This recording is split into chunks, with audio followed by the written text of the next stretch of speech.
This is the Eye for an Eye channel, or this is the United, or this is the Uprising Revival channel. It's one of the above. Make sure you're subscribed to all three because I'm having trouble getting videos up on one specific channel versus the other, which tells me the algorithm really has no clue. And what they do is they flag these channels, and then anytime you upload from that point forward, once the channel's flagged, it goes into the demonetization window, which means you're on your way of getting thrown out of the YouTube Partner Program, which means the algorithm is churning to make sure your channel no longer gets recommended to anyone. Thus, that is what shadow banning really is, even though people out there seem to think shadow banning means they make a channel and nobody watches their videos. Well, again, the only way to get into the YouTube, the only way to get new subscribers and to get recommended is to be in the YouTube Partner Program. That's why it's important to have, and I have to build out new channels, get them approved. It's not for the $30, $50 ad revenue that you get per day, which is really nothing. You can't even get half of your groceries with that, really. But the point is that more people see it. So if you haven't subbed to the other channels, do it now. But this story has to be covered. And it's so amazing that this story is happening at the exact same time as all that noise over in the, the land of bagels over there. 23andMe, user data stolen. Oh no, it goes deeper, right? Yes, the DNA data has been stolen on 23andMe, but specifically targeting the users who are identified as Ashkenazi. There you go. Of course, they don't want you to know about that in the Khazars. That's what the website's for. But yes, the specific people who are mentioned in the book of Revelation, of course. If you don't know Revelation, a lot of Christians do not like to read the book of Revelation because it's a very doom and gloom for them. But in that book, they talk about a certain group of people who say they're something and are not, and are of the synagogue of Satan. So isn't it interesting that this story happens at the same exact time as that other story is happening, the big story over in Bagel Land? Very interesting how these two things line up with one another, isn't it? So over the years, I've warned everybody about 23andMe. I've warned everybody about the DNA and what it's about. They've lured people into submitting their DNA. Now they're doing something, obviously, worldwide at the moment with people's DNA and their genetic codes. Remember Klaus Schwab's eerie words about how they're going to change you? Literally, under your skin, change you, change your genetic code. They want everybody's DNA structure, okay? That's what all this stuff with the celebrities coming out and pretending to tell you, because it's not really the real truth. Otherwise, the whole show about the celebrities and ancestry, about who they're related to, the roots and the connections and how they're all, they would just go on there and they'd be like, hey, we're all related. They should just have every single celebrity on there and just go, hey, we're all related. Joke's on you. But they don't do that, do they? Now, of course, they touch on a little bit of the history. If you haven't seen my previous videos, even with Jeff Daniels of Dumb and Dumber fame, the guy who takes the big dump and Dumb and Dumber. Yeah, well, that's Jeff Daniels. Oh, he's being pushed again in society. And of course, he goes on there to shame his former relatives who were people, family members who were involved in the witch trials and were involved in, the butchering of witches. How horrible, right? Of course he was, because of course he'd go on there pushing that, because that's what this stuff's all about, right? It's agenda after agenda after agenda. All the relatives of these people are all the same people they're interviewing on the show, but they do this to lure people into submitting their DNA. And the dumb blindly do it. I've talked about over the years the Masonic program, how the Masons who sit there pretend to do nothing except be, all about kids and all about charity, the Shriners at the hospitals. What are they involved in? Well, they'll show their face at, local parades to make it seem like there aren't Satanists in your town who are doing bad things inside their lodge, plotting against, all other Americans, or all other citizens, I should say, because it's not just in America. But they also have this program where they want kids' DNA because, if your kids get lost, the Masons will help you find it. I mean, it's amazing how the level that they go to get people's DNA. So now there's a story about DNA stolen, but the victim isn't you and me. Of course, the victim is the victim. The same ones who are always the victim of this. Very coincidentally, the same thing is going on right now over in the land of bagels. But here are some of the news clips about the database of nearly 1 million people who had Ashkenazi heritage showing up on dark web forums. It sounds like they could be targets, ladies and gentlemen. Of course they'll be targets as sympathy builds and garners for a specific group of people who you're not allowed to talk about. Pretty amazing that people don't see what's going on yet. Take a look.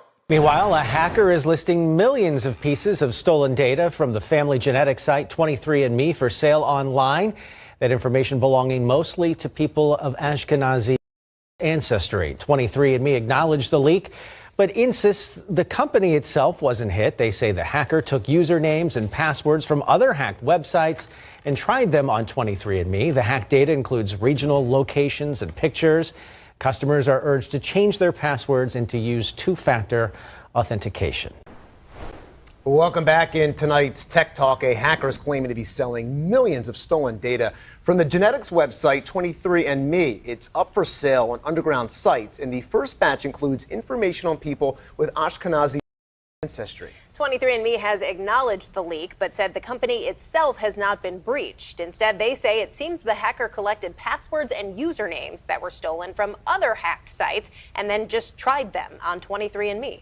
For more insight on this, cybersecurity expert David Georgiadis, the chief insurance officer with Embroker, joins us tonight. We appreciate you being here tonight. Thank you. So the company says, as Shayna said, they weren't necessarily hacked. This is a case of entering in passwords and usernames to see if they would work. How is that even possible? And who's really in the market for this? This is a huge problem with reusing passwords and email addresses, and people do it all the time. This is the exact issue you run into. It's called credential stuffing. When these other sites end up getting compromised, then it makes that information available. And it's not an individual that goes in, a hacker that's looking to one by one type in the username, password, get into an account. It's all automated. So they're using programs and they're doing it on a widespread basis. So you're able to do it very effectively, very efficiently, and very quickly. So they claim to be selling this information. We don't know if anyone's auctioning or looking to actually purchase it, but they posted this somewhere where thieves often advertise leaked data. What is all that about? That's correct. There are a number of forums where you can advertise and sell and post compromised credentials, financial data, credit card information. Several of these forums exist all over the place. This one particular forum is hosting this data right now. So the question is, who's going to be the buyer of this type of information? It's a little bit unique, the data that's involved in this one. We're not talking about social security numbers. We're not talking about financial data. We're talking about national origin information, names, profile. So it's a very unique set of data that I think presents a different threat along with it. Well, that's leading my next question. What would you do with this information? How would it be used? You can understand when we see hacks and other issues where you're demanding money, but in this case, what can be done with this kind of information? On one end of the spectrum, which I think is the lower risk, you do have the opportunity to be phished, to have somebody come after you to try to lure you into gaining additional information. All the data that you can pull together just presents a greater, stronger case for an attacker to social engineer against you. But on the other end of that spectrum, we have to worry about discrimination, hate crimes, stalking. When you have data that's lumped together that categorizes a particular ethnicity, a background on somebody, that presents a different threat. That I think discrimination and stalking can come into play with that. So again, isn't it interesting? 1 million people, and the only people who are being targeted are these specific people who are currently throwing their hands up and being victims at a time where what's happening? A mass awakening is beginning to happen because more people are awake now than they were 5 or 6 years ago. Somebody commented recently and said something along the lines of like, when you first started, what the world looked like versus now. And it's only been, 7, 8 years on YouTube, even though I'm a new YouTuber. Pretty much saying that so much has been revealed since then. So much of the stuff I was talking about then, it was like, oh yeah, but they weren't meddling in your life openly yet. So people were kind of just like, what do I care? Now everybody's starting to see this stuff. So as people see it, they're afraid that people are going to connect the dots more and more and realize who's actually behind everything. So they have to make sure not only are they victims in the eyes of everybody and targets in the eyes of everybody, but they also need to have, because they're victims, there'll be more laws and rules put in place so that you can't even say anything about these people, which should make everybody suspicious, but it doesn't seem to, especially a lot of Christians out there who just don't get what's going on. And that's why the alt-right will be able to, beat the drum on this topic, and I won't. But that's okay, because I'm not going anywhere. Even if they try to jail me, even if they try, I will not shut up. I will go to jail, and I will build an army in jail. I will not stop speaking. They could put me in solitary confinement. I trust in the Lord. I know that I'm supposed to speak on these things. This needs to be and should be a fair fight, and they're making it not a fair fight, which just shows you what a loser Satan is and his synagogue is. Because this should be a fair fight where information's freely given on all sides, but it's not.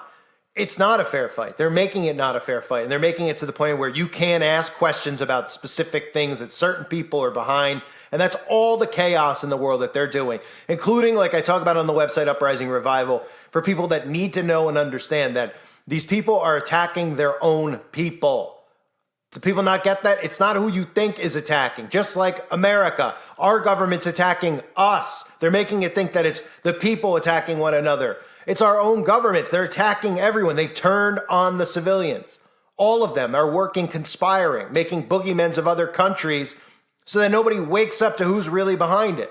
Because this small group would be done, over, finito, if people woke up to it. But they are doing everything they can so that you don't get that information. So hackers have apparently compiled a large list of people with Ashkenazi ancestry after taking their information from South San Francisco-based genetic testing service 23andMe. They're sharing the information online. The implications are very serious, especially with the rise of far-right extremism. The company says it is investigating how this happened, but it believes hackers only needed a few user passwords because of the site's ability to link users with even distant genetic matches. So now they're making the claim because they pretty much, look, they lump me and you in to the far-right extreme, even though I'm not far-right. I'm not a Republican. I don't vote. None of us do, for the most part, because we know it's what it's really about, voting, you know, and how it's a herding mechanism, and your vote doesn't count. But anyway, they say the implications are very serious with the rise of far-right extremism. The database of nearly 1 million people with Ashkenazi, I'm trying to say it different so the algorithm can't pick it up, heritage is showing up on dark web forums. The information includes first and last name, evaluation of where the person's ancestries came from, etc. So they're pretty much saying here that people who are far right, which again, we know that's lumped in with what? Conspiracy theorists and Christians, that's what they're trying to say, are looking for these people. The next stories we're going to hear out of this is they're trying to identify who's of this bloodline, and then they want to have a war with those people. They want to exterminate. Those are the narratives that they're going to push, okay? And then that is going to herd more and more of these liberal lunatics into sympathizing with these people as victims when these people have never been the victims, ever. That's the big bully on the block. That word I said that starts with A-S-H, Ash.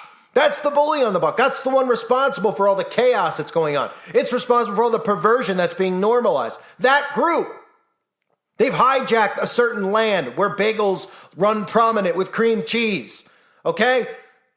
They are not victims. They've never been victims. They've been behind every event that's ever happened, and they continue to be, even in their own land. That's how insane this is. Their own land. They're causing this on their own people, and nobody sees it. It's ridiculous, absolutely ridiculous what's going on. So the story comes out about now, conveniently at the same time. So we're going to see this massively moving forward, where these people are going to continue to be targets of conspiracy theorists, which is going to make more and more people side with them, which is going to take more and more of our rights away from exposing them, because the last thing they could have happen is this getting exposed. This is the big secret. This is the thing they don't want you to know about. This is why I can only talk about it in real words over on the website. This is why they've shut down people like Ted Pike, and the ADL lives pretty much gang stalking anybody that speaks against them. That's why, because you can't learn the big secret about who's behind all of it. Because when you find out it's really the victim who's been responsible for all the chaos, well, then everything would get back to normal once these people are taken care of. But they won't be. That's the point. And when I say taken care of, I just mean jailed, you know? I mean, or the same thing that's happened in every other time period, run out of their countries. But now, I mean, they've infiltrated everywhere, so it's pretty hard to do that because the global government is these people. And we're seeing right now firsthand exactly what they're capable of and just how important it is to keep their secret. And that's why stories like this conveniently come out at the same exact second. Who is it? Who's responsible? Oh, it's just some alt-right boogeymen.